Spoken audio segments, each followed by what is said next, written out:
बिस्मिल्लाहिर्रहमानिर्रहीम। अस्सलामु अलैकुम वरहमतुल्लाहि वबरकातुहू। नहमदुहु व नुसल्ली अला रसूलिहिल करीम। अम्मा बाद। शौहर के बगैर बीवी की रातें कैसे गुजरती हैं? शादीशुदा औरत शौहर के बिना कितनी मुद्दत सब्र कर सकती है? जब एक लड़की समझदार हो जाती है, बलूगत की उम्र को पहुंच जाती है, तो अल्लाह ताला की तरफ से उसके जहन में डाल दिया जाता है कि शौहर का रिश्ता उसके लिए कितना अहम है। बलूगत के बाद हर लड़की यही चाहती है कि मेरा शौहर हो, जो मुझसे प्यार करने वाला हो, मेरा ख्याल रखने वाला हो। और जब शादी हो जाती है, तब ये उसके जज्बात और एहसासात और ज़्यादा कवी हो जाते हैं कि मेरा शौहर अल्लाह के बाद मेरा सब कुछ है, मेरा जीना मरना मेरा शौहर के साथ हो। अल्लाह तबारक व ताला ने सबसे पहला रिश्ता जो कायम किया, वो रिश्ता खावंद और बीवी का है, जो सब रिश्तों में पहला रिश्ता है। इस कायनात के दो रिश्ते हैं। पहला रिश्ता माँ बाप का, बहन भाई का नहीं, बल्कि खावंद और बीवी का है। और इंसानियत का आखिरी रिश्ता भी खावंद और बीवी का है।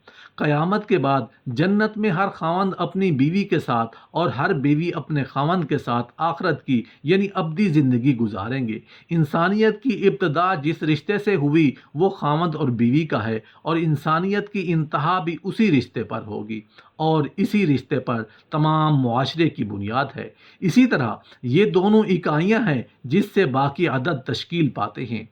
नेक बीवियां और नेक औरतें अपने शौहरों के बिना नहीं रह सकती। क्यों नहीं रह सकती? क्योंकि उन्होंने अपने शौहर के प्यार को पा लिया होता है, उस प्यार का मज़ा चख चुकी होती हैं। मियाँ बीवी के आपस में जो जज्बात होते हैं, उनकी शीरीनी वो चख चुकी होती है। इसलिए ऐसी बाइज़्ज़त औरतें अपने शौहरों के बिना एक दिन क्या, एक लम्हा भी नहीं बिता सकती।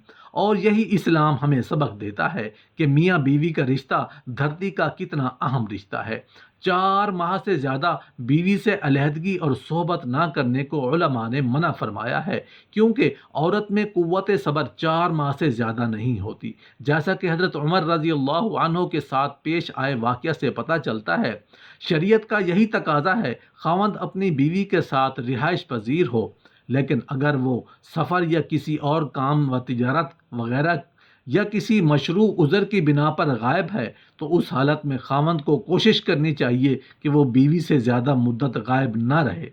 और अगर उसके गायब होने का सबब मुसलमानों के किसी नफ़ा की वजह से हो, मसलन वो जिहाद फ़ी सबीलिल्लाह में निकला हुआ है, या फिर मुसलमानों की सरहदों की हिफाजत पर मामूर है, तो उसमें ज़रूरी है कि उसे 4 माह के अंदर अंदर अपने घर वापस आने की इजाज़त देनी चाहिए, ताकि वो कुछ मुद्दत अपनी बीवी बच्चों में गुजारे और फिर दोबारा सरहदों या जिहाद पर वापस चला जाए। उमर बिन खत्ताब रज़ी अल्लाह अन्हु की सियासत और हुक्म यही था कि उन्होंने फ़ौजियों और सरहदी मुहाफ़िज़ों के लिए ये मुकर्रर किया था कि वो अपनी बीवियों से 4 महीने तक दूर रहें, और जब ये मुद्दत पूरी हो जाती तो उन्हें वापस बुला लिया जाता और उनकी जगह हर दूसरे को भेज दिया जाता। तारीख़ अल खुलफ़ा में जलालुद्दीन सयूती रहमतुल्लाह अलैह ने हज़रत उमर रज़ी अल्लाह अन्हु के हवाले से ये ज़िक्र किया है कि आप रात के वक्त गश्त कर रहे थे। एक घर से औरत की आवाज़ आ रही थी और वो कुछ अशार पढ़ रही थी। मफ़हूम ये था कि उसका शौहर घर से कहीं दूर चला गया और उसके फ़राक में गमज़दा थी। सैयदना उमर रज़ी अल्लाह अन्हु घर आए, अपनी ज़ौजा से दरियाफ़्त किया कि शादीशुदा औरत शौहर के बगैर कितनी मुद्दत सब्र कर सकती है। तो ज़ौजा ने जवाब दिया कि 3 से 4 माह। आपने हुक्म जारी कर दिया कि हर फौजी को 4 माह बाद ज़रूर छुट्टी दी जाए, ताकि हर फौजी अपनी बीवी का हक अदा कर सके। उलमाए कराम फरमाते हैं कि 4 माह तक अगर शौहर औरत का हक अदा ना करे, तो औरत को हक हासिल है कि वह खुला का मुतालबा करे। ये उस सूरत में है कि जब औरत राज़ी हो। इसलिए शौहर को चाहिए कि वह औरत को राज़ी रखे, और हो सके तो कम अज़ कम साल में एक बार ज़रूर अपने घर चक्कर लगाए। अगर मुमकिन हो तो औरत को अपने साथ ही रखे। बाहमी रजामंदी से अगर ज़्यादा वक्त दूर रह सकते हैं तो इसमें कोई हर्ज नहीं, लेकिन अगर फितना का खौफ हो तो फिर रजा भी बेफायदा है, क्योंकि ज़्यादा अरसा तक घर वापस ना आना बहुत से नुकसानात का बायस बन सकता है। इब्ने कदामा रहमतुल्लाह अलैह कहते हैं कि जब उसकी बीवी हो तो उस पर लाजिम है कि और ज़रूरी है कि अगर उसके पास कोई उज़र नहीं तो 4 रातों में एक रात में उसके पास बसर करे। ابن تیمیہ رحمۃ اللہ علیہ کہتے ہیں، اور بیوی کی حسب خواہش خاوند پر ہم بستری اور جماع واجب ہے جب تک کہ خاوند کا بدن کمزور نہ ہو، اور یا پھر اسے ایسا کرنا معاشیت سے ہی روک دے، اور اگر وہ آپس میں تنازع کا شکار ہو جائیں تو خاوند پر قاضی نفع کی طرح اسے بھی مقرر کر دے گا اگر وہ اس میں زیادتی کرتا ہو۔ شرعی طور پر مطلوب اور مقصود تو یہی ہے کہ خاوند کی ہم بستری کے ذریعے سے بیوی کو فحاشی اور غلط کام سے بچایا جائے، اور ہم بستری بھی بیوی کی خواہش سے زیادہ اور کم کی مدت مقرر کرنے میں کوئی وجہ نظر نہیں آتی، بلکہ اس میں تو یہ ہونا چاہیے کہ ہم بستری اتنی ہو جتنی کا حق ادا خاوند کر سکے، اور بیوی کی جتنی خواہش ہو تو یہ حالات اور خاوند کی موجودگی پر منحصر ہے۔ طبی ماہرین کی رائے طبی ماہرین کہتے ہیں کہ ایک جماع سے دوسری جماع میں اتنا وقفہ ہونا چاہیے جس سے قوت مردانہ میں کمی واقع نہ ہو، اور جب بھی جماع کیا جائے اس سے حقیقی لطف حاصل ہو۔ حقیقی لطف حاصل ہونے سے مرد کی جنسی قوت کمزور نہیں ہوتی اور عورت بھی مطمئن اور خوش رہتی ہے۔ طبعی لحاظ سے 3 سے 7 جماع کرنا چاہیے۔ 3 دن سپرم بنتے ہیں اور 4 دن بعد تحلیل ہو کر جسم کا حصہ بن جاتے ہیں، کیونکہ دن میں 2 بار یا روزانہ جماع کرنے سے چند ہی روز میں شدید کمزوری، سستی اور بلڈ پریشر کا مرض لاحق ہو سکتا ہے، اور اکثر جوڑوں کا پانی ختم ہو جاتا ہے۔ جوانی میں گوڈے آواز کرنا شروع کر دیتے ہیں۔ اس نقصان کی کسی بھی صورت میں تلافی نہیں ہو سکتی۔ خلاف ورزی کرتے رہنے سے آخر کار افسوس کرنا پڑے گا۔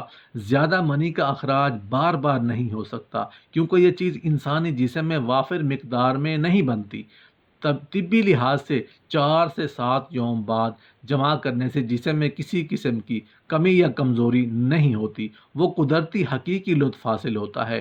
تمام زندگی تک مختلف امراض سے بچا جا سکتا ہے۔ جس رات مرد کا ارادہ مباشرت کرنے کا ہو تو اپنی بیوی سے صبح ہی سے اس کا ذکر کر دیں، تاکہ وہ اپنے جسم کو پاک صاف کر لے اور موئے زہا دور کر لے اور خود کو آراستہ کر لے۔ بیشتر اطلاع سے عورت پر بھی شوق مباشرت مستور ہو جاتا ہے، تو دونوں کو مباشرت کا پورا لطف اور سرور حاصل ہوتا ہے۔ اگر جماع کے وقت پیشاب کا شدید تقاضا نہ ہو تو خواہ مخواہ پیشاب نہ کریں، ورنہ عضو کا انتشار جلد ختم ہو جائے گا۔ مرد اور عورت کا ہمیشہ ایک ہی بستر میں سونا ذوف وبا پیدا کرتا ہے۔ کسی غیر کے مکان میں یا کسی ایسی جگہ جہاں اچانک کسی کے آ جانے کا خوف ہو مباشرت نہ کریں۔ ایسی حالت میں لطف مباشرت حاصل نہیں ہوتا اور کمزوری پیدا ہوتی ہے۔ بھرے ہوئے پیٹ کی حالت میں مباشرت کرنے سے انزال جلد ہوتا ہے۔ پیشاب زور سے معلوم ہونے کے وقت مباشرت کرنے سے مثانہ اور پیشاب کی نالی میں امراض پیدا ہو جاتے ہیں، اور پخانہ زور سے معلوم ہوتے وقت مباشرت کرنے سے بواسیر وغیرہ امراض مقعد لاحق ہو جاتے ہیں۔ اگرچہ مرد کی مباشرت کی خواہش پوری ہو جاتی ہے، بسا اوقات اس نامکمل مباشرت سے جس میں عورت کو انزال نہیں ہو پاتا، عورت کو ناگوار معلوم ہوتا ہے اور اعصابی بیماریاں وغیرہ میں مبتلا ہو جاتی ہیں۔